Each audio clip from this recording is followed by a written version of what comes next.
Hi, I'm Nicole Carson and this is my persuasive speech presentation. Today we will talk about how single-sex schools provide a better education. Over the last few years, issues concerning effective schools for future generations have been the center of many debates in the U.S. Single-sex schools, in comparison to coeducational schools, have been the focus of one of the debates.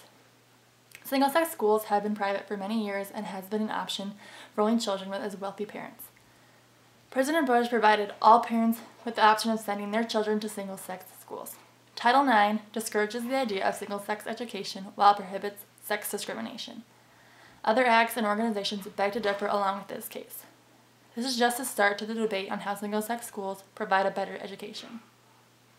First, we'll talk about genders within a classroom and how it differs from education.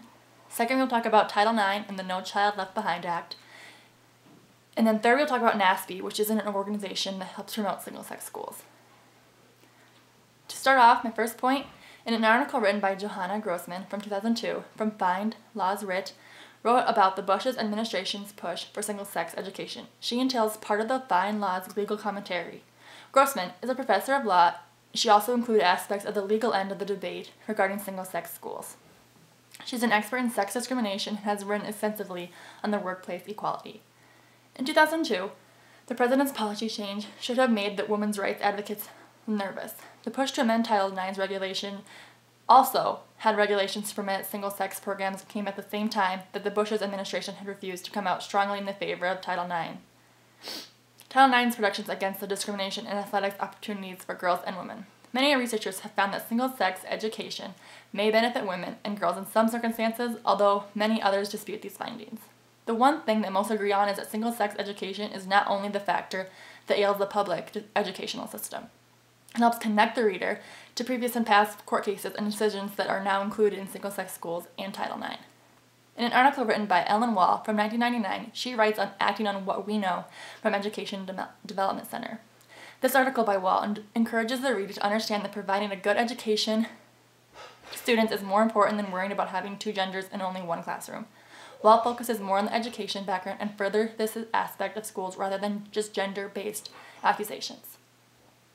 In sum up my first point, education is more important than sex discrimination within a classroom. There are two different acts that focus on the issue matter of gender equality in a classroom.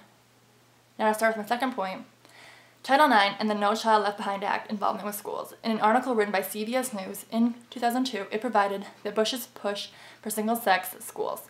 This article explains Bush's stance on the issue of single-sex schools, especially under the No Child Left Behind Act. This article is very thorough in explaining how the No Child Left Behind Act does not violate Title IX. Title IX is a piece of legislation included in Education Amendments in 1972 that requires schools that receive federal funds to provide girls and women with equal opportunity to compete in sports. The No Child Left Behind Act of 2001 in the United States Act of Congress is a reauthorization of the Elementary and Secondary Education Act, which included Title I, the government's flagship aid program for disadvantaged students. Opposition to single-sex schools is also stated within this, and especially those with strong quotes, one especially from Nancy Zurkin, who is an American Association of University Women. These acts prove and entail how single-sex education has been improved over the years. To review my second point now, these acts show the involvement of single-sex education. My third point now will entail an organization that is dedicated to promoting single-sex schools. NASB, which is the National Association for Single-Sex School Public Education, helps promote single-sex schools. Within the article by Edison and Penelope Trinket, they talk about the independent school experience. Within the Journal of Educational Psychology, the normative environment of single-sex and co-ed secondary schools. Within the article, it states that NASB, which is the Association for Single-Sex Schools, and it supports it, helps the case against single-sex schools and agrees upon it.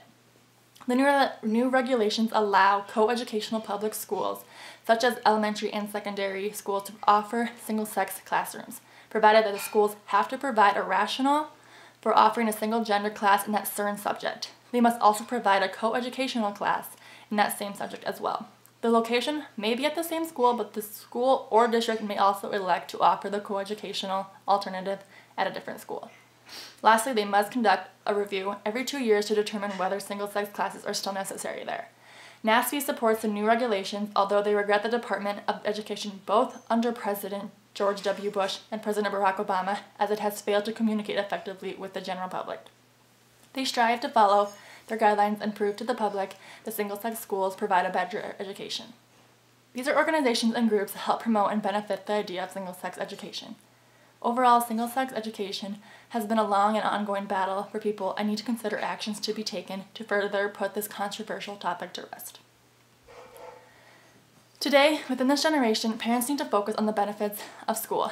Education is more important than two genders in one classroom. In the long run, education is a key factor for the future and will benefit their children the most. The public needs to consider this issue as well, the pros, the cons regarding single-sex education. There are organizations that promote this idea and they need to be heard. Action should be taken, and it all starts with the research of this topic. Statistics prove major and credible points as to why single-sex education provides a better education than co-education.